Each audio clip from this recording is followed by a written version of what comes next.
All right, man. I saw your video earlier, and I was glad that you had kind of like touched on NBA free agency, and we can kind of expand on that because I got some predictions or whatever. But let's just talk about the series first. Let's just talk about the series, okay?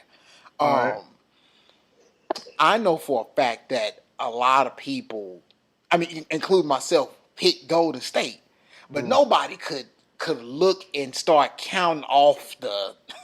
I don't know that quote from DeMarcus Cousins like. Who else gonna die? Let's just get to the end and see who gonna be there, who's left. Cause I mean, them jokers was dropping like flies, man. But what you would want from a dynasty, and this ain't not like harping on them or anything like that or happenstance. But you want people to still be able to rise, from adversity. I mean, you still had Steph Curry, but definitely the dynamics of the game was changed. Even with somebody like Looney being hurt, because there were times where Boogie was making mistakes, and sometimes you just needed a raw Looney to come in there and just give you some raw minutes. But then him being hurt, all this other stuff like that, and then now the thing that frustrates me about Clay is, and this is something that's frustrated me about Steph Curry throughout the whole series. This whole shooting the ball, trying to draw the foul so you contort your body all up after you do the shot, which is affecting the percentage of whether or not you're gonna make the shot. And that's how Clay compromised his hamstring. He compromised his hamstring because he was trying to draw contact and he landed funny. Missed game 5, come back game 6.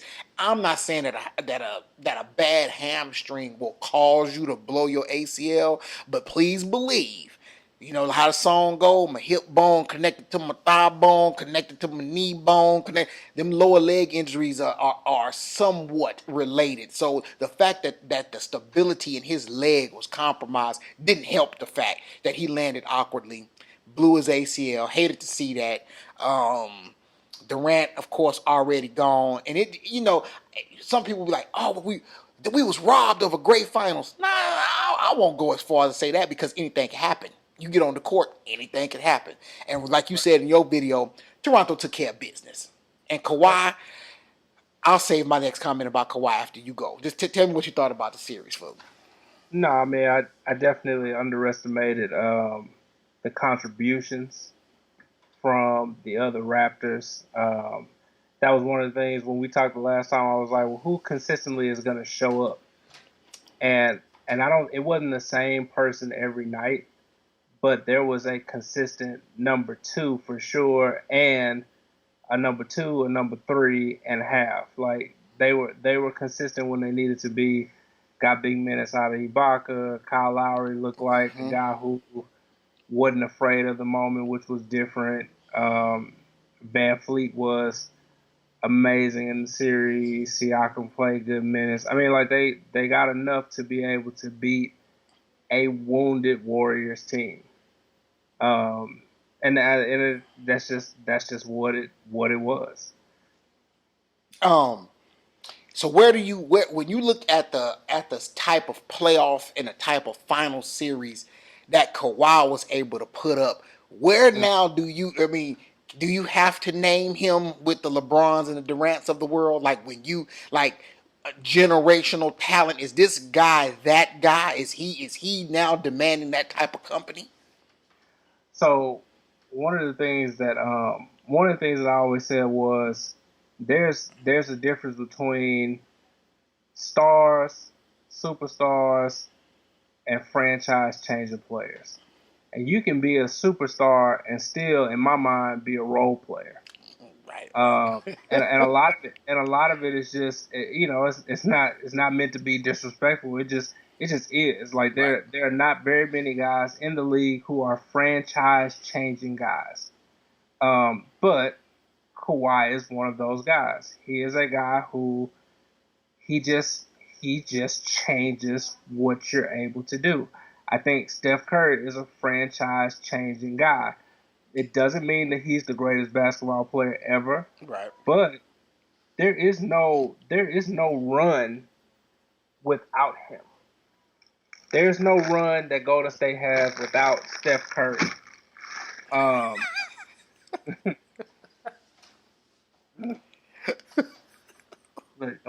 don't worry about what I got going on over here. Uh, I'm not. I'm not. uh, but like Kevin Durant, and I said this when he was in OKC. Kevin Durant, Russell Westbrook, superstar role players. They don't have enough to be a guy that's going to change a franchise. Now, arguably, Kevin Durant is the best player in basketball, and you can be that and not be a franchise-changing player. This is true. I put LeBron James on this Toronto team. LeBron James beats Golden State. I put Kevin Durant on this Toronto team instead of Kawhi. Toronto beats Golden State. I put Kevin Durant on this Toronto team and I put Kawhi on Golden State. They don't beat Golden State. Right. You know what I'm saying? Like, and that's Right. the difference. And and I don't think it's disrespectful to be able to say those things because I think that they're just true. Okay. Giannis is a franchise changing guy. He's gonna be that guy. Yeah. And it's okay. So I said this earlier to some coworkers, and I'm gonna see what your take on it is. So whenever you start talking about greatest of all time, this, that, and the third, blah, blah, you gotta say the infamous name Michael Jordan, right? Yeah. Now, just in terms of style of play, certain type of moves, especially on the offensive end, who was the most Jordan-esque player since Jordan? Who was Kobe that? Bryant. Huh? Kobe Bryant. Absolutely, Kobe Bryant. Who knew that guy since the next Jordan-esque player we see was Kawhi Leonard?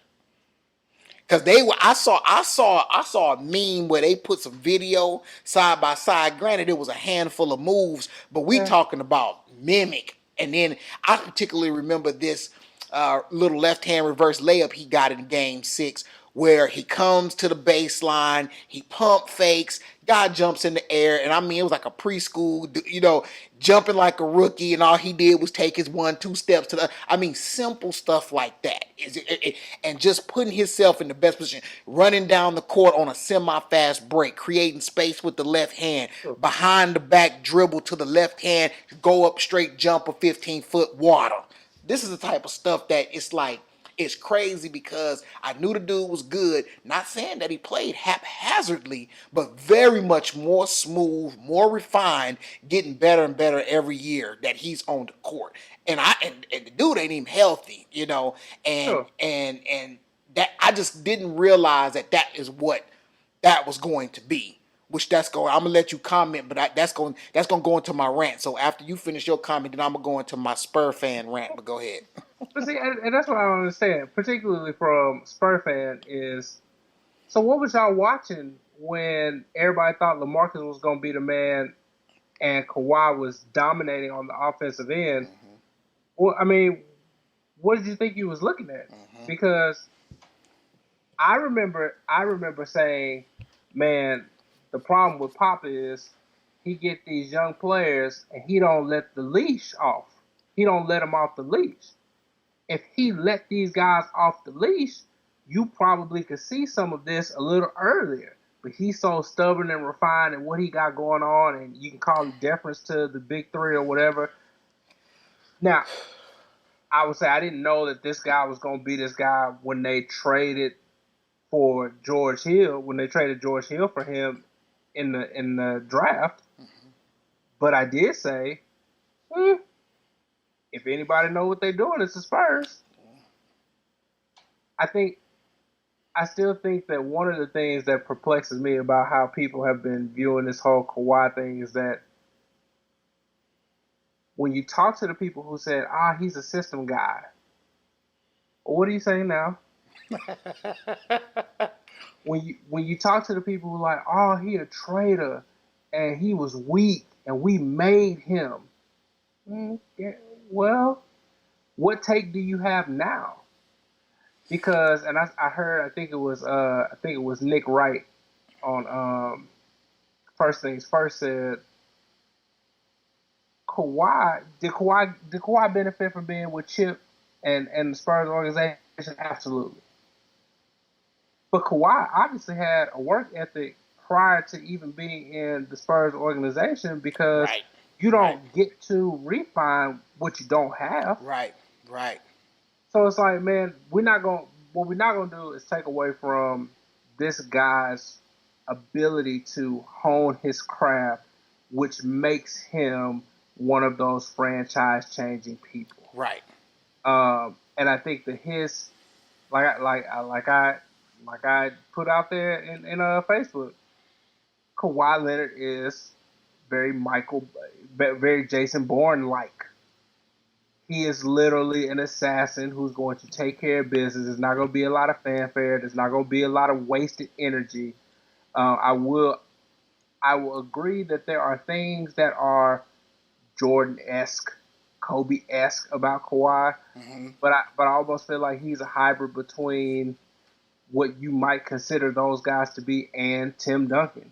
Right. There's a different level of proficiency and a different level of tactical mastery Mm-hmm. that Kawhi brings that I didn't see in Mike and Kobe's. Like Mike and Kobe got on the floor, and you could see in their face their mission was to take you out and embarrass you.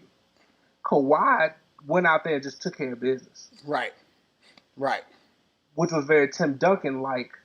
And I think the thing is that you see him and he's a perimeter player, and you're like, oh man, he just like Mike, he just like Kobe. Yeah, sort of, in the sense that he can palm the ball, and there are things with his footwork that's obviously there. Right. But he ain't laughing. He ain't he ain't scowling. He literally is out there. We got a game 48 minutes, and he done. Right. Right. And it's interesting. Like it's just interesting to see a guy at that position who's that dominant, and there's no poetic justice about what it looks like. It is straight. I'm coming down. I got this three. I'm taking the three in your eye. Dot. Dribble, pump fake, come back, backing you down, come back mid range, pull up, whop, and I'm back on the other end. Right. Right. No beating my chest, none of that. Like, Straight machine, straight cyborg. yeah, And I can appreciate that. You know what I'm saying? Like, all my best players, my all stars in any sport, are the flamboyance, and sometimes flamboyance it may seem like a bad word, but I don't have a problem with with it so much so. But then as well, I prefer Tim Duncan. Like people get on him about not having no demeanor or his demeanor being very just stoic and all that. It don't matter. Because he was the right, big fundamental, and he gonna give you this 2-piece, and like you said, I'm back on the other end of the court. right. 5 rings later, holla at your boy.com, and Just yeah, and that's with anybody. That's with anybody, any sport, whatever. So I'll go on a baby rant just okay, because you touched on a thing, and when I'm ranting, I'm just giving my observations because one of the reasons why we get along is because I'm not a delusional Spur fan. I'm not like okay. my brothers and sisters in the Spur Nation that just I don't have a 3-piece mural on the back of my car. Mm, I'm not gonna put a mural on the. I'm not gonna be able to put a big old logo on the side of my car. I might put up a nice framed piece of something when I get in my man cave or something like that, but it'll be appropriate. It ain't gonna be nothing crazy. right. But again, I was having a conversation earlier, and I said, man, look at the irony in the Spur organization. On one end of the spectrum, you have the Spur organization operating at its legendary status, like it will go down, and somebody recognized the talent in Kawhi Leonard and said, we need to trade George Hill for the 15th pick because we're going to get this guy who's going to be there at 15 because he's not a sexy pick, but we're going to get that guy because it's something there. Yeah, Then you have this other end that we're seeing now where he wins a championship. mm-hmm. He's in the press conference with his MVP finals trophy, two Yep, times to the finals. Well, now, yep. 2 times to the finals. How many times have you been to the finals? Three times. 3 times. Okay, three times, two final trophies, MVP trophies. He's sitting there and he says, "Yeah, you know my summer was kind of crazy because I was playing for a team that didn't believe in me." And I said to myself, whoever said or did whatever to that man in the Spurs organization, I hope y'all are happy now. Looking at you, Tony. I said that name earlier too. I said you won't believe who I think it was because see, I have a theory. Simple theory. He was hurt. He got cleared. He said he was still hurt. They didn't believe him. Somebody up high in the executive brass said something to the effect of, "We pay you too much money. You need to be on the court." The culture, that same thing that you were talking about with Pop, the culture and all that stuff. I don't know what you did, man, but your mic started humming. Did you move something, do something? The power. I had to plug the computer in. Oh man, that's causing feedback on the wiggle the cord or do something. Man, you over there being real special right now, dog. Messing up my rant, doc. Oh, my bad. Okay. Nah, it's still okay. Nah. Okay, what did you just do with that? Unplug the power. How much power you got left? Yeah. This is I mean I know our names are the unprofessional. I know this is the unprofessionals, but you acted real unprofessional at the moment. You don't do it. You shouldn't be doing anything else with this laptop. This laptop should be charging like all day, all week. Is it still humming? Yeah, try to put the microphone in a different USB. And I ain't cutting none of this out because I want everybody to see how you act today. That's what I wanted. That's what I want them to see. Okay, so I don't know where I was in the rant, but we'll cut it back in, and I'll just say that somebody in the Spurs organization. Oh, yeah, that's why I was saying my theory. My theory was always, that he was hurt. They cleared him. They couldn't find nothing in the thing. You said Tony Parker. That's coming back to me, okay? And so I said his name too, and that's where we was at. I believe that culture supported the big three, and it gave too much power to somebody like Tony Parker. See, Tony Parker is not like Manu Ginobili and Tim Duncan. Tony Parker's a little sensitive, and the team at one point was supposed to be that torch was supposed to be passed to him. I'm not calling him jealous because I don't know him like that, but the torch was supposed to be passed to him. But in reality, it was. But Tim Duncan was still there, and his success is always going to be tied to the big three, which is fair and kind of unfair at the same time. Why? Because Tony Parker was a heck of a basketball player, period, point blank. Whether he was part of a big three or not, if he was able to do it, but he amassed a lot of his accomplishments because he was in a good situation. So now you have them set up to where they done got a guy into the franchise. People still hadn't realized how good he was going to be because we bring LaMarcus in. LaMarcus thought he was going to be the man. There was other people thought they was. Me and you would talk about it. I would tell you, I don't give a care who LaMarcus Aldridge is. Kawhi Leonard's the man. He's the guy that is now what the whole franchise is going to be set upon.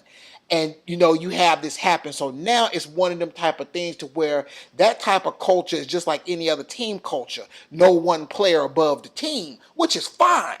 But then see, when we break from the huddle, then I got to take Kawhi into my office and I have to say, dog, we're passing the torch to you.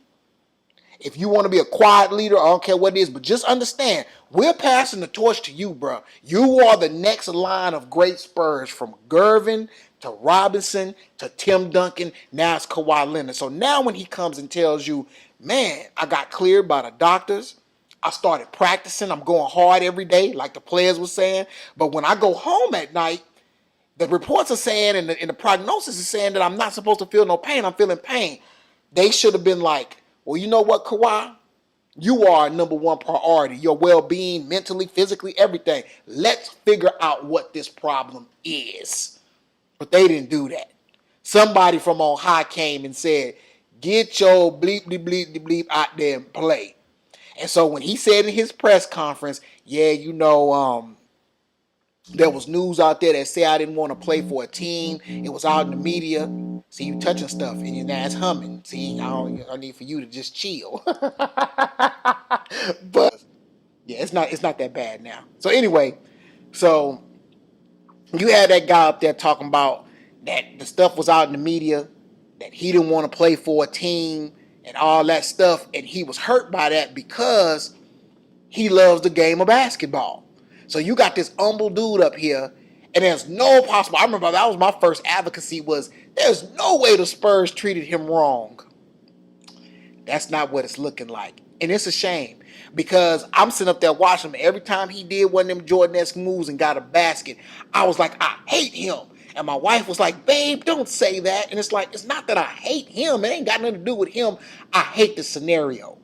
I hate that I have to look at this franchise-changing player who already didn't had a level of success with the Spurs, my team. And he didn't went across the border north and delivered a championship. Not by himself, but I mean, he went up there and made Masai Ujiri look like a mad scientist. And sure enough, the Washington Wizards are offering him a $10 million a year deal for a front office man. For a front office man, he gonna be making more money per year than some of the players on the end of the bench that get minutes every night. And that dude ain't gonna put on a pair of warm-ups at all.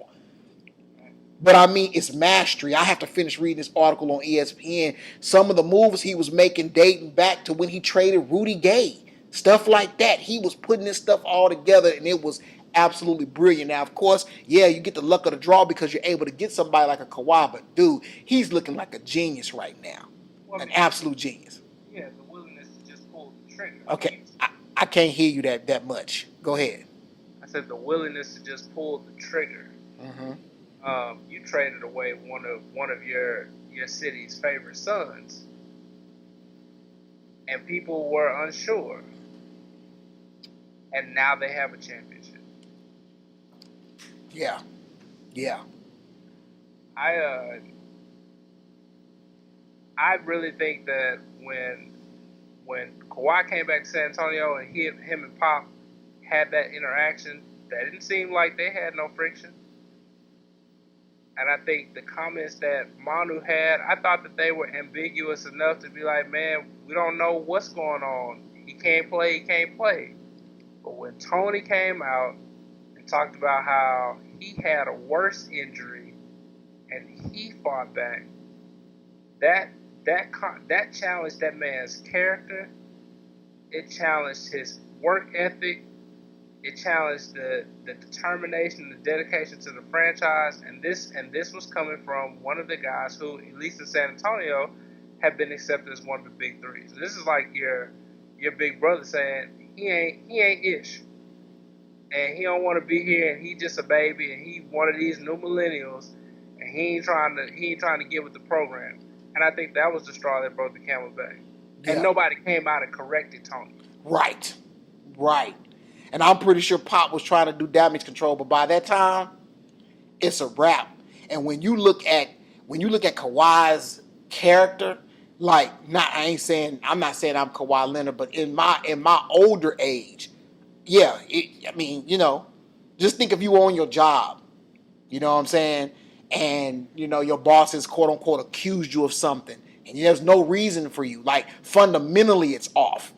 Like fundamentally, Cliff, you don't want to design something. I'm a creative person, whether I'm working here or not. Like I'm always gonna be designing. I'm always gonna do that. So how would you accuse me of that? Like that's what I do when I wake up every day. So what you talking about? And yeah, so the Spurs, they need their certain level of scrutiny. We're gonna let the scab form a little bit before I go on a full rant. We'll never know exactly what happened, but yeah, man. But remember, hats off to Kawhi, man. I mean, I liked him as a player and a person when he was here. the way I look at him as a player and how it relates to him being a Spur and me being a Spur fan and by default a Kawhi fan and all that, I'm gonna have to see how that goes because no matter where he goes, he's made me a fan of Kawhi Leonard. But I'm happy for him, but then I don't want to be happy for him. But then at the same time, I'm not gonna be the one to quote unquote not recognize greatness when I see it. The dude left and he went and transformed the franchise, and that's for real. That's so enough. They get all my props, all my respect, all my respect. Yeah, man. So free agency, man. Free agency. What I want to do is I want you to recap some of the things you said in your video, but then we at the end of that we can make some predictions about where we think people are going to go or maybe should go because those are kind of two different things. But go ahead and recap some of that stuff you were saying. And maybe it'll work better if you give me a name and I'll throw it out there. Okay. Let's start with. I want to focus on the. On this sounds so bad. Lord help us. We're gonna focus on the KKK for sure. But let's just kind of keep it right in there, and I'll go in this order. So Kyrie Irving, he already opted out. He's not gonna opt in, which we already knew that was the case. Even for money wise, we knew that was the case. But Kyrie Irving, holla at me. I think the rumor of him going to Brooklyn is devastating to D'Angelo Russell. I hope that Brooklyn doesn't go out of their way to try to bring Kyrie Irving. I hope that if they're really trying to land a free agent, I hope Kyrie is like priority number 7. Because if you bring in Kyrie Irving, you literally have reduced D'Angelo Russell back to nothing. Right. And that would be a shame to him because I thought that he balled out this year. He deserves an opportunity to be that team's point guard moving forward. I don't think that the Laker thing is completely out of the woods, so to speak. I think that there's still a possibility. But I mean, and for that matter, the Knicks is still a possibility. I'd rather see him go to the Knicks than Brooklyn. But I think that he's terrible in New York unless he can play with somebody else because I don't think that Kyrie Irving is a franchise-changing guy. Kyrie Irving is a superstar role player. All right. He borderline superstar. Yeah, but before I make that comment, I want you to try something before I make my comments on Kyrie. Grab the wire that's coming out of the laptop that's plugged in. Give yourself enough slack, but hold it in your other hand that you're not holding the microphone with. And like have it on your lap where it's comfortable.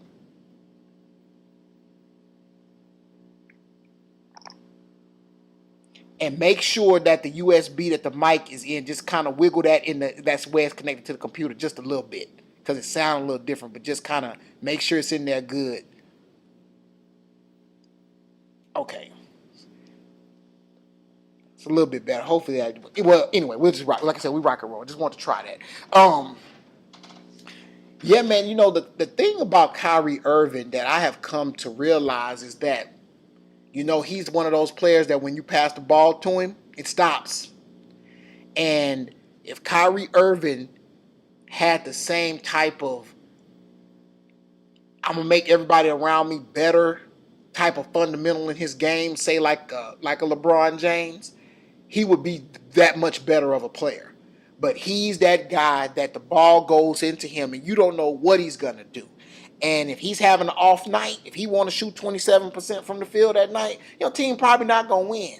Your team is probably not going to win. I dare call him a volume shooter because he has the ability to get to the basket. But I know if it was me, I would say, hey, man, I need for you to penetrate and pass, or I need for you to penetrate and make the layup. And that's what I need for you to do. That's how we're going to harness your game. But if I give you the keys to that, I'm going to need for you to be about 70% on layups. Like if I let you break a man down, you better break him down. You better get to the rack. You better get to the rack and you better make buckets. Because otherwise, you're going to go to a team, which I totally agree with you, and I'm just go ahead and expand it out and say it's any ball club. he goes there. He's not a team destroyer, but if there's any other talent or anybody else on the team that needs the ball or can get the ball doing things, a la D'Angelo Russell, it's gonna kill their game, man. It's gonna kill their opportunities, ball game in, ball game out. So if I had a preferred destination for him, I would want him. I think he should go to New York because New York is a mess anyway. So he ain't going up in there messing up nobody's nothing. So just go and go to the Knicks, get all the money, get all the limelight, and just be trash and hope somebody else come with you.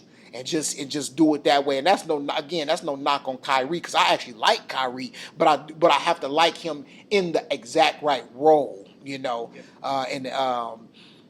But then now watch this though. Where do I think he's gonna end up? I think he's gonna end up in Brooklyn. I think he's going to end up in Brooklyn because you're going to hear this narrative like, oh, Brooklyn has all this young squad, like they're a different version of the Clippers, and they're a different version of say like the Boston Celtics. All we need is a veteran with some championship pedigree to come nah, it ain't gonna be none of that. It's gonna be the same thing in Boston. Now, the only thing that Brooklyn got going for them is they don't have to factor in a Gordon Hayward and try to find a man like that some minutes. You really don't. So that's what, yeah. All right, so the next K, and these are two interesting Ks because of injury. So let's go with Klay Thompson with the ACL. Nobody's going to sign him except for Golden State. Think so? I don't think he plays. I don't think he leaves Golden State. I don't think he plays next year. I can agree. I can see him not playing, but I can see him also, quote unquote, being a Warrior for life. Right. Interesting. So I mean, yeah, I'd be shocked if he's not in Golden State. Okay. I can see Klay Thompson because I know for a fact Steph Curry is quote unquote a Warrior for life. You know, he can do one of them things. I don't ever see it ever getting sour, you know, like even like a Dwayne Wade. Like Dwayne Wade was never supposed to leave Miami, but he ended up bucking heads with Pat Riley. That's not going to happen with LeCobb or Steve Kerr or anybody else in the front office. He's going to be a Warrior for life. And if I'm Klay Thompson and I'm cool on that whole concept, if I'm making, even though I didn't make an All NBA team this year, which is crazy, and it cost him about $30 million. I'm making all NBA teams. I'm making defensive all NBA teams. I'm making the All Star game. I'm winning championships. I have no problem staying on Golden State because I'm really not living in the shadow of Steph Curry. And Steph Curry is not that one of those type of leaders. He leads more by example, more so than by take my instruction type thing. You know, he leads by example. He leads by work ethic and everything. And that's easy for somebody like Klay to partner up with, play with, and he could be there forever. You know, And Steph's not a glory hog too. So right? Exactly. Okay, so yeah, I definitely see that's what he should do. I think he should stay. I know early on I was a advocate for him going to LA to the Lakers. I was like, man, he can go to the Lakers and be out there with LeBron. It could be something special. Kind of throwing a little thing to his dad because Michael Thompson drafted by the Spurs #1 overall, but got all his success in the purple and gold out in LA. Doing kind of paying homage to his pops. That could be a thing, and maybe a little bit later in his career as maybe whatever, but per se, Warrior for life. Now finally, the biggest chip. The biggest chip in all this, which we already know, even if he did come back next year, he ain't going to be 100%, so he might well sit out the whole year. Our man, Kevin Durant. Give me your take on Kevin. if I was Kevin Durant, I opt in, and then I have Golden State max me out, and I stay in Golden State. Now, again, this is coming from the perspective of Kevin Durant as a superstar role player. He needs to be with guys that can play basketball at a high level, but also don't cause him to miss out on greatness. Because the reality is that the way that Klay and Steph and even Draymond to agree, the way that they play basketball fits with Kevin Durant. It just does. Whatever Kevin Durant is, whatever you believe him to be, There is not a more perfect match than the guys that he is currently playing around. He goes anywhere else where he is required to be the man, and he will change. Because that means that now he has to be around guys who are not as smart, not as skilled, and not nearly as complimentary to his game. It don't matter whatever team you name, he goes to that team and he's going to struggle. Mm-hmm. And we're not even starting to factor in his own personality. So he can go play with LeBron, but then he struggled with the whole team thing. And do I want to be around LeBron when I can stay and Golden State? He can go pair up with Kyrie, but then it's just another smaller version of him and Westbrook. He can go to the Knicks, and if Kyrie decides not to go to New York, then he gonna be there with Kevin Knox and Dennis Smith Jr. Mm-hmm. Ain't gonna be terrible, and nobody wants to play basketball with losers. That's So yeah. So for me, I'm like, stay in Golden State. Let them max you out. They can afford it. Take this year that you was gonna get anyway, and just ride into your max contract for the next 4 when you gonna be back healthy. Simple, easy, done. So I was thinking about this earlier today, and yes, that what you just explained was my first deal. I dare use the word safest, but the safest, somewhat smartest, without having to get into any haste or anything. Just opt in. Opt in for this final deal. Now this is where you say they can afford it. At some point, Draymond Green's contract's gonna come up. Take a pay cut. I'm with you, and he's that. And see, man, it's so funny. I was talking about this earlier. Yes, if there was anybody that realized their environment tied to their success, it would be somebody like Draymond Green. And Draymond can. The only way, and the only thing I said is that the only reason that wouldn't work is because there's gonna be somebody out there with a stupid checkbook that's gonna want to sign him, and he go away, and he literally is just saying, "I'm coming here to take this money." Almost kind of like Ben Wallace when Ben Wallace went to the Bulls. Yeah, I'll sign this contract and get all this money, and then next thing you know, I'm back in Detroit anyway. By that time, the HGH wore off and I'm trash. So it's just what it is. But this was some rhetoric that I ran through my head why I say it would I ain't gonna say make sense, but why it really wouldn't make sense for him to stay with Golden State unless he knew and they had already agreed that they was gonna re him up on a max offer after the opt-in, or if they would just go ahead and do it now. Reason being, if I stay with Golden State, I don't play at all next year. Even if I do, just like Clay, I'm ineffective. I'm ineffective. I don't do anything. So then after that, what do I have to look forward to? So I might as well just leave now, get my money. I might as well leave now, get my money, and then. But now watch this though. Now this is what it's the same decision, same thing we kind of just said right now with Draymond. What is most important to Kevin Durant? Stephen A. Smith alluded to it. He said this guy is a guy that can go to sleep one night, wake up with a certain thing, mind set on something, go to sleep that night, wake up with something totally different. He's kind of unpredictable. What does Kevin Durant want to do? Is it his legacy? Is it winning? Is it consistency in environment?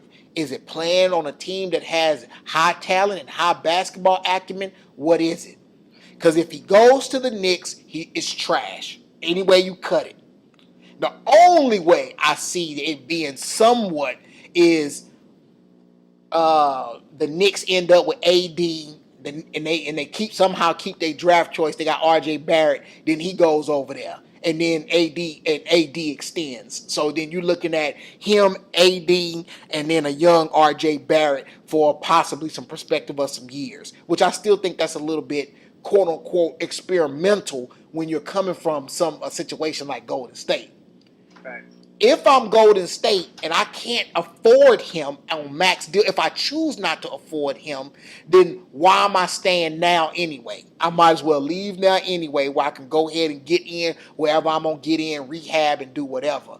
I don't think he needs to go to Brooklyn because it comes to a situation where he becomes the top dog, and and that don't necessarily work for him. Like if there is this level, like you were saying, if it's superstar role player, and then the very next notch is the bottom of franchise player. That's kind of where like Kevin Durant looms. Like really, he straddles that. So in a situation where he becomes the best player on the team, no matter what, we've not seen that work. But when he's in an environment like a Golden State, it works. Now here's a so before I throw a loophole out there, my prediction is I think KD leaves, but I'm not sure where he goes. And my thing is that he needs to go somewhere. Well, even with his injury, now they can coast. I can see something, when I say stupid, I can see something stupid like him and Kyrie ended up in Brooklyn. I can see him and Kyrie ended up in with the Knicks. And then the Knicks, that situation would be good because there's no expectation with the Knicks. Because he can go there, sit out all next season with the bad Achilles, let Kyrie deal with all the whatever, then boom, bap, we back in there, draft choice, him, Kyrie, and they kind of start to form something. But what does that do for his legacy? Ain't no winning. Ain't no winning. And the thing about it is that Golden State doesn't win with him and Clay on the mend on the bench. They don't win. So that don't do nothing for winning either. But yeah, they come back, they super powered, they high powered again. But then that's one thing about dynasties, and that's why the dynasty is a phenomenon within itself, because when you're doing it with the same pieces, the Patriots in football, they changed everything around Tom Brady. And they still make it happen. That's why it's such a great phenomenon. Basketball, they be trying to hold on to this. Like Golden State really messed up too. People won't say this. Their bench was weak because they held on to some of those same pieces. And they let some of them other pieces go. It wasn't as effective. I won't say weak. It just wasn't as effective. Okay, so I want to just real quick. I kind of want to challenge that just a little bit. Okay. So their bench wasn't as effective. But was that because the players were different, or is that because the players just got older? The players got older. Okay, because I mean, Sean Livingston and Andre Iguodala, that really has been your consistent. Right, absolutely. And they just got older. Right. But whoever else you would throw in the mix from the championships before and now, them guys ain't no different. Like, right. Quinn Cook is not a bad basketball player. Absolutely. I like Quinn Cook. Yeah. Neither is Looney. Right. And when I look at guys like what's my man name? McKinney. Mm-hmm. McKinney is McCaw. They're the same guy. They have the same role. Yeah. And we seen who Patrick McCaw is without Golden State. He's nothing. He's terrible. He got 3 rings. Three last 3 years. He's the only cat. He three-peated. Did nobody else three-peat? He three-peated. I'm just saying. And he may have played like 2.5 minutes. You're right, with you. He's still getting that jewelry though, but yeah, I got you. I mean, like, so it's not like their bench is worse because they weren't able to afford quality players. Right. Their core bench guys just got older. Right. But that I'm just talking about the success of the team. That's just it is affected, but yeah. And Iguodala got 20 points in Game 6. I just wanted to throw that out there because I've heard that a lot. I'm like, well, name a better bench. Right.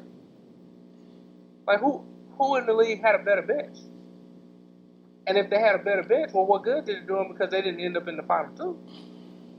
So the only team that I would say that had a better bench than Golden State is Toronto. Right. Okay. Oh, all right, we want to make sure. I got you. I understand that. But yeah, they ain't smelling the finals next year. Neither one of the teams is smelling the finals next year. If Kawhi stays with Toronto, which I forgot that's the fourth K. That's the fourth K. It sure is the fourth K. Hold on. We're gonna get to that. Let me make my final comment about Kevin Durant. Now, what I'm about to say, man, I don't want to sound like I promise you, I don't want to sound like a homer. Okay, don't want to sound like a homer. But what does that scenario look like if Kevin Durant does go to the Spurs? No, I'm serious. And this is what I'm saying. This is what I'm saying. Follow me. You ready? You ready? I'm just throwing I this wish out here for I the. wish I had a delusional brother. No, I'm not saying I even want Kevin Durant. I'm just thinking about this, and I'm gonna tell you why. I'm gonna tell you. No, I'm gonna be honest with you. This is really why the scenario jumped in my head. And it's so funny because I was thinking about this earlier today, and then you brought it up tonight. When you're talking about the roles as far as like being the alpha or the alpha male on the team or who team it is and everything like that. See, the reason why the Spurs are gonna have such a big problem because we got two mid-grade number twos on the team without a primary number one. See, if he was to come to a team like that, you got it's now though now your second and third best players are two of the best second and third options in the league. And then but yet you don't have to lean necessarily on him to be this guy that is the face of the team or what he can kind of operate just like how he operate with Golden State. That's all I just want to throw that out there just real quick. Yeah. Only for those but that's not saying, oh my God, we need to start a KD campaign for the Spurs. He can't even play next year. His Achilles bad. So I'm not even, I ain't tripping on that. Whatever, blah blah blah. And and the Spurs couldn't afford it. Do what? And And the Spurs couldn't afford it. we got we got two friendly deals on the books. You ain't got no max contract money. We ain't got no max contract player. But that's what I'm saying. But it would take a max contract to be able to offer him now. Right, I would have to check the numbers. But DeRozan and your boys' contract ain't costing us. It's not max dollars. DeRozan's contract is damn near max. DeRozan's not even making $30 million a year. Neither is LaMarcus.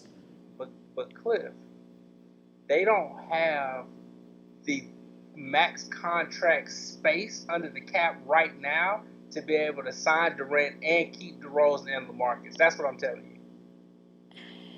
They don't have it. If there are teams out there that could possibly sign 3 max guys, I'm just saying. I know the maxes went up. The Spurs are not one of those teams. That's fine. That's fine. We don't even got to spend no much time on it. They don't have the freed up. I'm with you. I got you. We bought out Gasol's contract, so we don't owe him 16 and a half no more. I'm just talking about what was the worst contract on our books was that contract. Yes, that's true. Anyway, yes, we forgot a K. It's 4 Ks. 4 Ks. The last K to drop is Kawhi Leonard. What do you think Kawhi is going to do? I don't think he stays in Toronto. Really? For what? What did he stay there for? LeBron didn't stay in Cleveland after he brought them their championship. What do you need to stay in Toronto for? And the people in Toronto ain't gonna feel no type of way about it because he brought them a championship. Done. If the whole now I will say this. If he stays in Toronto, then somebody in the Spurs brass needs to be fired. If he stays in Toronto, then Pop, who just re-upped, or R.C. Buford, one of them needs to go. Because the whole thing was he wanted to get out of town and go to L.A. That was the whole thing. Right. That's the only way that the Spurs save some face in this thing is that he actually goes to L.A. If he stays in Toronto, somebody needs to be trying to find a new place of employment. Okay. So I heard you say, some of his comments kind of made him sound like a hired mercenary or whatever. I saw a lot of video, saw him sitting there with Kyle Lowry and how they interacted. And one could say that not so much that he found a new home, but he did find a much more favorable environment, what seems like to be from top to bottom. I'm just telling you what I saw, man. I ain't saying I'm trying to convince you to do X, Y, and Z, yada, yada, yada. I'm just telling you what I saw. I saw what made me start thinking about my theory about how janky the Spurs Hound situation was about a week ago during the finals. A report came out that said Kawhi would actually consider staying in Toronto. I can see a very likely scenario because if it ain't broke, don't fix it. You're telling me, as a competitor who is always thinking about the championship, these are his words. It's all about winning and winning the ball and winning the championship. You're going to leave a championship situation, even with me believing and saying that he's a franchise changing dude. You're going to possibly go to another organization and another roster and try to pull off the same feat. That's unlikely. But what do I see? I can see him signing a 2-1 deal, 2-year, 3rd-year play option in Toronto.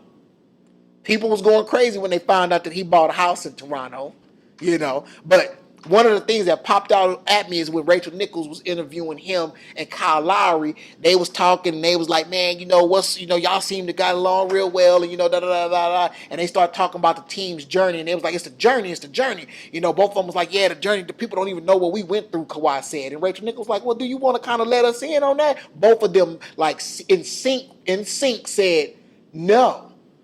That's our stuff. Just know that it was a journey and we went through it and we went through it together. But we ain't telling y'all nothing because that ain't none of y'all business. I'm not saying that is just a flat, oh my God, that's it. He's staying in Toronto because him and Kyle Lowry is this and the team is super solid. I'm just saying that coming fresh off an incident with the Spurs organization, going to an environment that's comfortable that probably surprised him, and the cherry on top was the fact he's like, man, I can win here. Let's give it a run. Let's give it a run. Let me sign for 2 more years committed, 3rd-year option, player option. Let me see what I can do, because guess what? LA ain't going nowhere. LA ain't going nowhere. If you was Kawhi Leonard, would you rather keep yourself on a Toronto roster or insert yourself on a Clipper roster? Which the Clipper roster ain't bad. That situation ain't bad. But it's unknown. I just won the championship with this. I know what Kyle Lowry can do. I know what Siakam can do. I know what Gasol can do. I know what Serge can do. I can know what Van Vliet can do. I know these. I know Nick Nurse, Masai Ujiri. Now that may be the biggest chip to fall is if he left, but I know the organization, quote unquote, and it turned out to be something a little bit better than what I thought. Yeah, I'm not saying it's a foregone conclusion. Right. But I am saying if he chooses to leave, nobody's going to lament the fact that he's gone. If he chooses to stay, fire somebody in San Antonio. Yeah, that would be a whole nother rant video. You're absolutely correct. Because I'm telling you right now, listen to that man talk. That's another thing. The fact that he's talking more. See, that's the thing that's scary. And this ain't me trying to get all deep because I don't have a degree in psychology. But he's talking more. I saw a video where he was dancing. Dancing. Kawhi Leonard on beat. The boy got rhythm. You didn't see none of that. Now watch this. Now here's the insider information. Here's some insider information. Remember when I got to cover the finals in 2014? After they won the championship, I'm in the locker room. They popping champagne. They doing all this stuff. I'm gonna leave the names and the content of the conversation out of it because this is a family show and I just don't want to be exposing everything. But it just so happened that at the time there was a Spur player that was on the roster. I saw him out in public at a certain place. I reminded him of that while all the popping champagne, ain't no execs around, it ain't nothing. They just won a championship. And I said, hey man, I remember I saw you at such and such. And he said, oh, okay, yeah. But shh, keep that on the low. I'm like, ain't even nobody paying attention to us. It's loud in here. It's video camera, all that. But ain't nobody paying attention. He was that cognizant that said, hey, don't let my bosses find out where you saw me at. If that's indicative of the culture, then Am I to believe that Kawhi felt so bottled up by the culture that he didn't even want to talk? He didn't even want to talk. I asked him a question at one of the practices. Hey man, people say that you're one of the best on-ball defenders. Do you feel like you're the best one-on-one defender against LeBron? I don't know. And stood there. I mean, I couldn't get nothing else out of him. And the thing about it is that, and this is the irony piece of it. If I'm a Kawhi type Leonard kind of cat and I'm low key and I still feel bottled up, it's time to go. It's time to go. Right. If I'm already low key, I'm not trying to wild out. I'm not flamboyant. I ain't trying to be in the streets, nothing like that. And I still feel bottled up by the culture and the environment. Oh, I gotta go. And then that makes me wonder. It's congruent with, well, we know that the Spurs messed something up. We know they fumbled it up, the whole situation. So then it starts to question like, okay, we know that most of the time when we hear about great organizations, great governments, great teams, great businesses, most of the time those rules and those things are very astringent because it has to run like a well-oiled machine. That stuff can sometimes come back and bite you. And Kawhi Leonard was done with San Antonio. He said, I ain't going to go visit the funky Alamo no more. I'm done. I'm done. I ain't going on the Riverwalk no more. I ain't doing it. And I ain't coming to practice with these guys that, because they've been here forever and they worshiped like basketball gods, I'm not fit to be sitting up here worrying about that because I ain't got no beef with them, but all that other stuff creates kind of static around here. And what they say is bond. So Tony is an extension of Pop, is an extension of the front office, and none of them don't like me. See, when you say it like that, it's kind of like, dang, oh man, that's jacked up. And I don't like saying stuff like that as the purported truth about my organization, but that's real. And yes, I say all that to say that if he feels like that is the exact opposite of what he's feeling in Toronto coming right out of that center situation with the Spurs, don't be surprised if he gives it a shot. But I'm with you though. I understand. Yeah, you say, yeah, it's real interesting. Well, get ready because the next Spur, as long as he come back and he ball out, the next Spur that's gonna give fits is DeJounte Murray. Rich Paul gonna make sure that y'all not talking about paying. We demanding the trade. It's happening. My man needs out. I don't do. Since you brought that up, I'm gonna make an admission. I shouldn't be ashamed of it or anything, but I'm gonna make an admission. It's weird. I was scrolling on Instagram today. You know how like when somebody starts a live video, it'll pop up and tell you. Yeah. DeJounte Murray started a live video, so I just went on and clicked in. All these people was on there saying thing, and what you just said, the phrase I typed in, I said, I need for you to be a Spur for life, homie. That's what I said. But you know why I said that? Because of the sentiment that you just expressed. Because all it's going to take is what the Spurs organization cannot be. And this Stephen A. said this. If the word gets out that your organization is not a comfortable place, who coming? Who coming? How many Tim Duncan?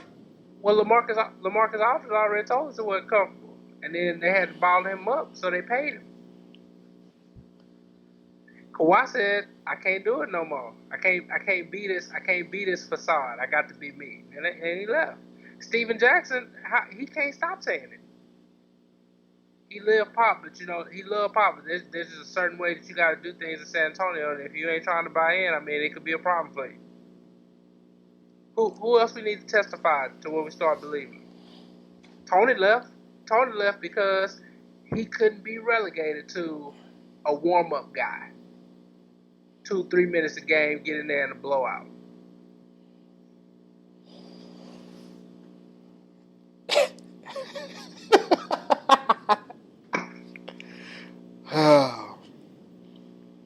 So I'm just getting you ready. DeJounte gonna be the next one. He ain't putting up with what his management is not putting up with that. He would clutch. I know he used to work out with LeBron. I didn't know he would clutch sports. He is. He is. So he can talk all. He can talk all he want to talk right now about I love the Spurs and we're gonna be okay. We'll see. Let him ball out. Let him be head and shoulders above everybody else on the team in terms of his play next year, and we're gonna see.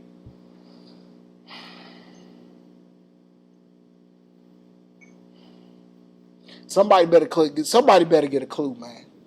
Somebody better get a clue, because the type of player like the Tim Duncan type player, he ain't walking through nobody doors. Exactly.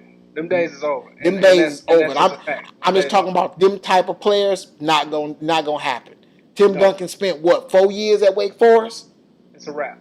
Ain't nobody coming out like that. You're gonna get a 19, 20 year old that's been catered to his whole. Not saying it's a bad dude. Like I don't think Zion Williamson's a bad dude, but he's been catered to since he had his growth spurt, which was probably sub 10 years old, and he gonna be looking. And it's crazy the way the cameras and stuff eat it up. He at the draft lottery. He at the draft lottery. Yeah, yeah. And when New Orleans' name got called, he got this look on his face like, I don't want to go play for them Facts. busters. That's what you dealing with. And he's sour on the idea out the gate. He ain't nobody even called him yet. And you know what that is? That is the LeBron effect. Mm-hmm. And you have come up in an era where you have seen basketball players with game and hype be able to dictate what they want for their career. And now, just like anything else, you have a new class of young men coming into the league with an expectation. I know I'm good. Y'all know I'm good. I call the shots here. You heard about R.J. Barrett comments? What'd he say? He said, I'm only working out for the Knicks because You that's heard the that? only place I want to go. Done. You hear me? When was the last time you heard that? Are you kidding me? Are you kidding me? You ain't made not one jumper in the NBA uniform, and you telling people what you gonna do? How do you tell your fan base? I mean, we thought about taking him number 2, but he said he was only working out for the Knicks. What you want us to do? Draft him and he be pissed off, and in a year be demanding a trade? They ain't even gotta be good no more. They making demands off of hype alone. Shit. Meanwhile, as much as I love him, Chris Paul making.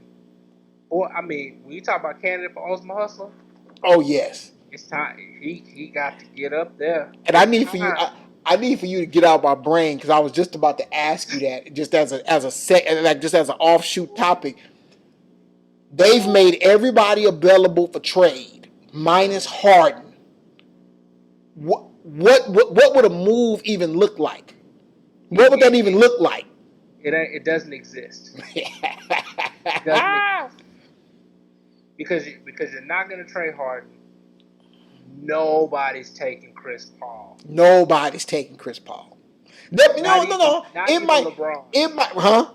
Not even LeBron. You don't think so? Not for that contract. Well, right. You right about it. You right about it. Let the Lakers strike out though. Let the Lakers strike out. Man, it's not financially savvy. I feel you. Let them strike out. Let AD get traded to the Knicks or let AD get traded to the Celtics, and let Klay Thompson re-up, let Kevin re-up, or let Kevin go to New York or Brooklyn with Kyrie, and they go, excuse me, they gonna be sitting there looking like, oh. But I think the other team, they actually trying to do something to get Bradley Beal because the Bullets sound like my daddy. The Wizards are putting a trade package together. So I think Bradley Beal would be a nice addition to the Lakers, but it all depends on what they want to give up.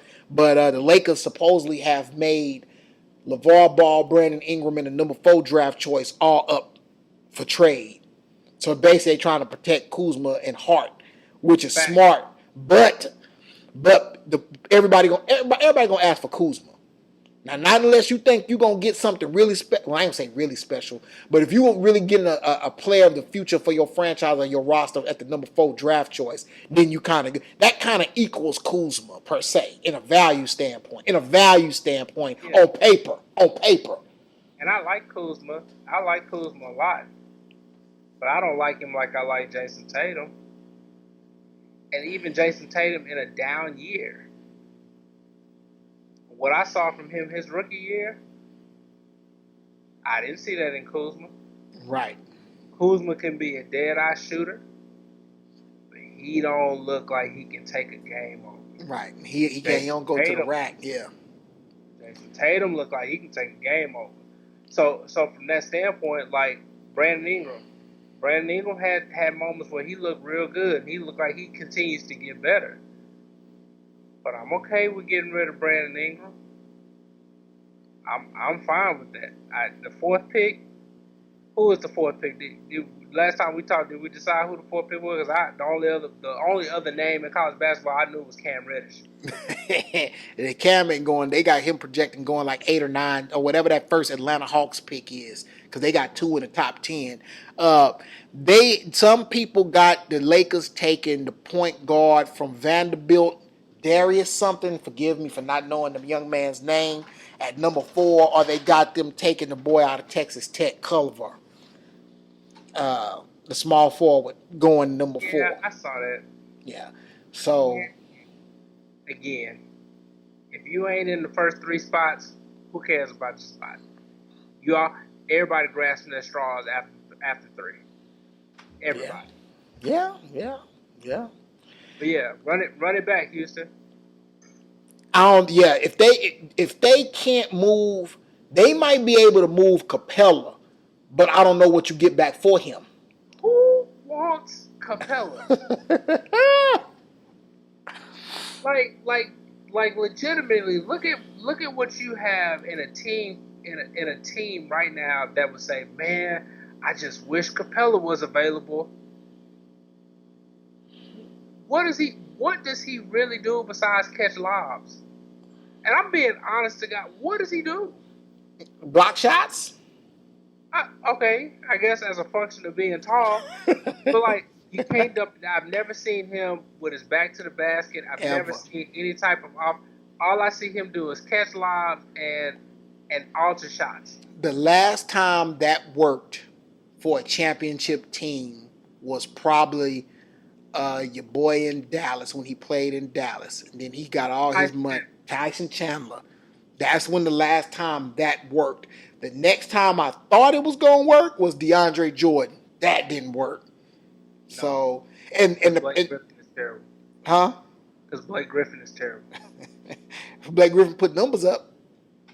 Yeah, okay. So did Carmelo Anthony. Carmelo Anthony ain't putting a damn thing up these days. That's not even please believe that's not a shot at Carmelo. It's just Chihuahua. Yeah. So early prediction, what team's in the finals next season? It's so hard. Whatever team Kawhi's on.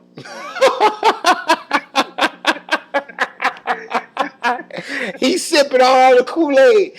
He's sipping all the Kool-Aid. Whatever team Kawhi's on. Okay, but honestly, like let's just say real quick, Kawhi goes to the Clippers. You put Kawhi on the Clippers, and you ask yourself, who does he have to compete with in the West? Portland. No KD, no Clay. Portland. Okay. OKC. Them the only 2 teams that'll see if he.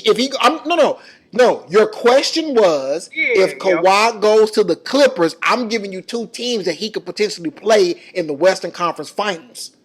That's the. If he's got to play Portland or OKC, and then Golden. Well, no, not Golden. Well, yeah, Golden State, but yeah. With another year on Sean and Iguodala. I got you. So I'm saying either Portland or OKC. And if that's the case, again, I will say that one team that will be in the finals next year will be a team that Kawhi's on, whether that be Toronto or anybody else. And then the other team is Milwaukee. So if Kawhi goes to the West, Milwaukee. If Kawhi stays in the East, it'll be Toronto. Toronto and flip a coin.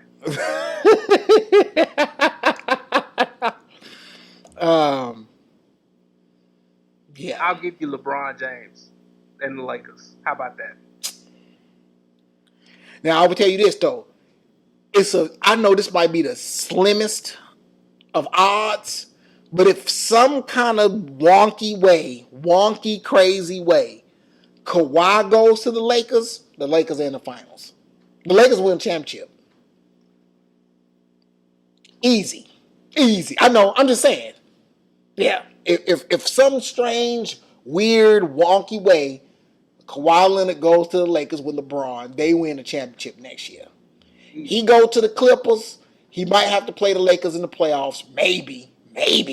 And then I can see, and the other team that they can play in the Western Conference Finals, the Nuggets. The Nuggets probably above Oh, Portland, okay. and OKC, the Nuggets. Yes, the Nuggets. That would be much tougher Than the other two. Right. That would be tougher. Right. And then I can but then see they it. but then they would put Kawhi on Jamal Murray, and it would be It wouldn't be nothing at that point. And then so yes, if he leaves the East, if Kawhi leaves the East, then the Eastern Conference Finals is the Bucks and the Sixers. In the Eastern Conference Finals. The Bucks, the Sixers won't do anything without Jimmy Butler, who has opted out. Oh, he did? I thought I read where he did not opt in. Right. So that doesn't surprise me. Jimmy Butler going for that paycheck. If there was any player that's saying they going to where they can get the max money, it's Jimmy Butler. Now watch out if Jimmy Butler goes to the Lakers. I think that could be interesting. Not great. It could be interesting. Yeah, it doesn't help them, but it would be better than what they got. Yeah. So okay? That said whatever team Kawhi's on. So what is your prediction? Do you think Kawhi goes to the Clippers? Man. Or do you think he stays in Toronto? Yeah, I'm gonna go that he doesn't stay in Toronto. And he goes to the Clippers. Because there's only two teams he'll go to. It's gonna be either the Clippers or the Lakers. Yeah, I just don't think he stays in Toronto. Can you name who would be the other four people starting with Kawhi with the Clippers? Starting. I see Erica.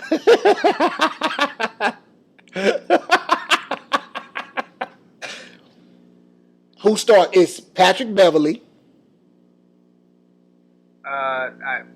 Oh god. Yeah, see, this is Patrick the team that's supposed to go to the finals. Patrick Beverly. Zubac still on the Clippers, right? I think Zubac. Hey, you got to look at it like this: who's on the floor in winning time? There's Kawhi. There would be Lou Will, Harold, Alexander, and Beverly. Right. Is that a championship winning team for you? Next year it is. I'm gonna tell you right now. I'm gonna tell you this right now. Kawhi Leonard leaves Toronto, goes to any other team, and gets to the finals with a chance to win a championship. Ain't nobody gonna be able to tell him nothing. Like Old Town Road, can't nobody tell me nothing at all. First of all, I need that man to pay Nas some extra money every time he get a check. He needs to cut a check to Nas. Calling yourself Lil Nas X. I need you to give Nas some cash. Oh man. Let's see. So you say okay. So if he leaves, he goes to the Clippers. So you say it's gonna be the Clippers and the Bucks. That's what you're saying. Yes. You crazy. I'm saying it's gonna be the Nuggets and the Raptors. Okay, so Kawhi's in the East. Yeah, I don't think he's leaving. That's He just me. say, then what do you do if AD goes to the Lakers? You still picking the Nuggets? Ooh, it depends on what that Laker roster looks like after that trade, and then if it's a third team included, because that could preserve them. Like if the Lakers was included a third team and somehow was able to keep like Kuzma and the fourth pick, it makes a difference. Even Kuzma and Ball, if they was able to keep Kuzma and Ball, and then was still able to get AD, that changes the landscape of that Western Conference. Is that enough to beat the Clippers if Kawhi go? Oh yeah, I don't know. absolutely. You think that's enough? LeBron, Anthony Davis, Kuzma, and Lonzo against whatever Kawhi would have with him on the Oh, team. now they trash. They was just a No, they're not. championship No, roster. no, no. They was It just was a championship roster. Now they trash. I'm just asking. because But that was without AD. Huh? Montrezl Harrell's gonna be able to do something with AD. I, Stop. see, okay. No, I'm not saying he is going to be. I know that, but yes, but yeah. No, AD going to the Lakers. Now that would be the other big like. That would be the other big like chip to fall that would change the landscape. Like if Durant was healthy and Durant went somewhere else, like the way that was going to change the landscape, that's what would happen with AD. Now, I believe Griffin in New Orleans still it's going to be I mean, the longest shot for them to trade with LA. Like you said, they got to move him before the season. The Lakers is just the last team.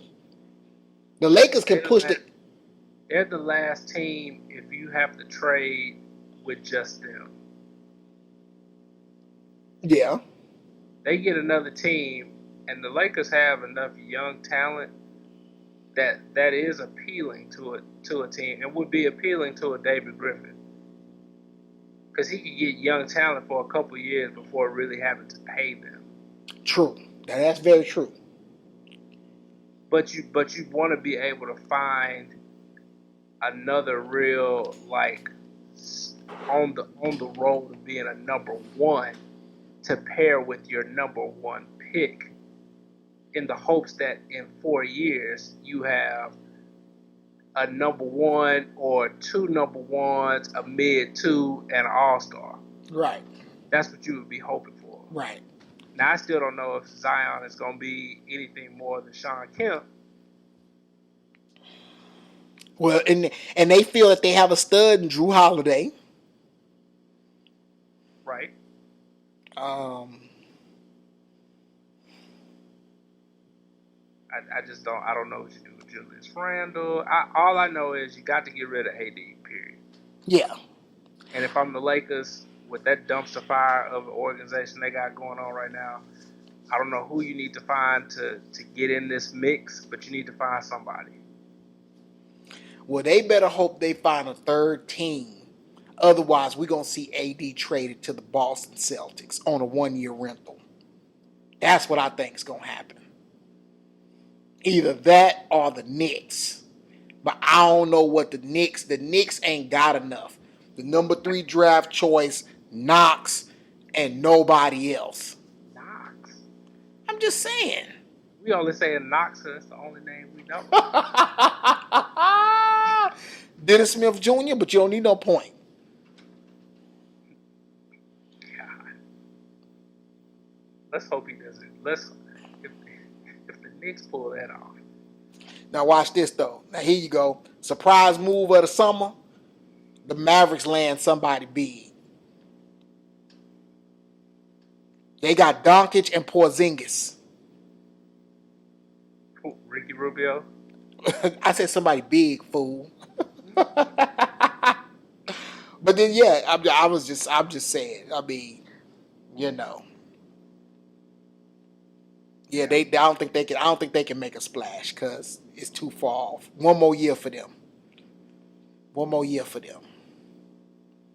So anything else? Anything else poking out in your mind? Um, I fear the Cowboys are going to pay Dak Prescott $30 million. See, okay. Let me look at this clock. We're gonna give this when I start my comments about him. We're gonna give it 2 minutes and 2 minutes on. I'm not gonna try to hog it up. Maybe 3 minutes. I'm not gonna hog it up. I'm just gonna make because that's a whole nother. We could do that call tomorrow. We could do that. We can do that tomorrow, and I can have a whole nother episode in the bag. I would like to send a facetious thank you to the Philadelphia Eagles for paying Carson Wentz the type of money they paid him, because that drove up the price. Beautiful article on ESPN that compared their accomplishments. And really the only viable accomplishment Wentz had was before he got hurt, he was playing at MVP level. But when you put that next to that fool Dak Prescott, how many games he done won in the last 3 years, how many division titles he done won, how many playoff victories he has compared to recent Cowboy quarterbacks, it's like, oh my God, oh my God.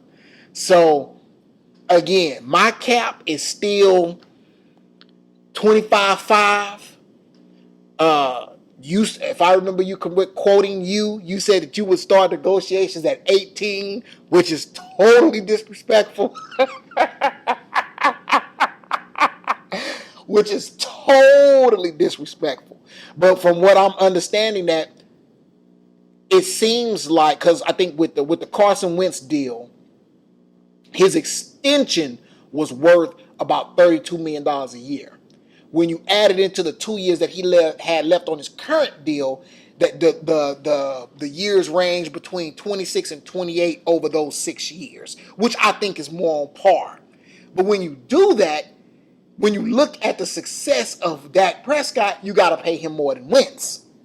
He's been on the field more than Wentz. So if that's the case, then now we're talking that the conversation starts at 30.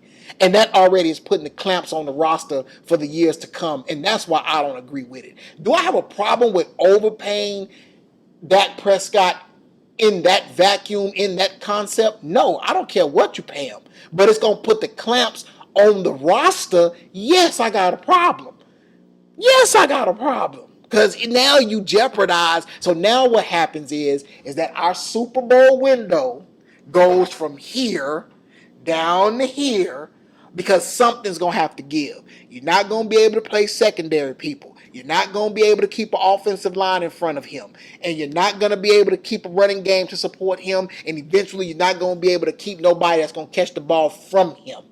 And he is not Russell Wilson that can give you this thing where you kind of stay relevant even though you're not what you were before. And you don't have a Super Bowl victory. You don't have 2 trips to the Super Bowl on your rookie deal. You ain't got none of that. And that's what we dealing with. So like I said, I digress, because we can start peeling back all the layers to that stuff. And we will. Let's just not do that tonight. The night getting long in the tooth.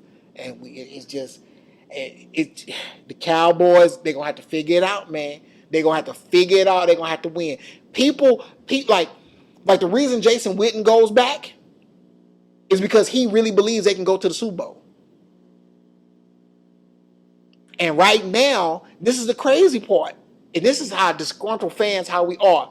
Name me the NFC teams that are definitely better than the Cowboys right now. I don't. Definitely better? Like, definitely. What NFC teams are definitely better than the Cowboys right now? I don't think that there are any that are definitely better. Exactly. Because you can't say the Seahawks, the Packers, one team that is better than the Cowboys right now is the Rams. I will say the Rams are better than the Cowboys. But you can't say the Vikings, you can't say the Eagles, you can't say the Seahawks. Oh, another team that's better than the Cowboys, the Saints. Who? The Saints. After that, brother, it gets murky. It gets real murky after that.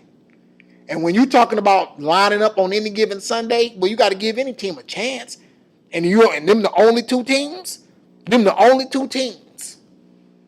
that I can say are definitely better than the Cowboys right now. Yeah, that's a fact. That's scary, dog. That's scary. That's scary. I just really hope they say Dak Prescott looking good in his chemistry with some of the receivers and stuff. I hope Fredericks can come back. I think if Fredericks comes back at center, it changes the dynamic of the whole offense, which changes the dynamic of the team. If Fredericks is able to come back. Yeah, if he's able to come back at center, that team is different. Totally. And got to see what your boy going to do at offensive coordinator. But they say Dak Prescott and Kitna, not necessarily no magic, but they making progress with his overall progression. But we gonna see.